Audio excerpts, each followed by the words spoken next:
Assume that the mean systolic blood pressure of normal adults is 135 millimeters of mercury, and the standard deviation is 8.1. Assume the variable is normally distributed. If an individual is selected, find probability that the individual's pressure will be between 120 and 135. If an individual is selected. First question on, we're talking about one individual, or if we're talking about many whatevers, many individuals. Since it says if an individual is selected, that means one. So we're looking at these right here. So let's write down everything that's given.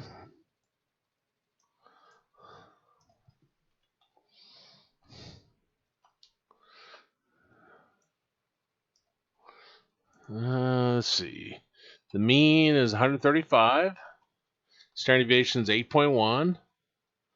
And there is no n because we got one person. And then between 120 and 135.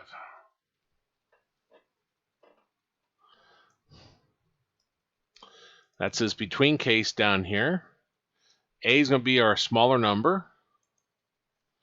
So A equals 120, and B is our larger number, which is 135. We're going to plug into this form right here.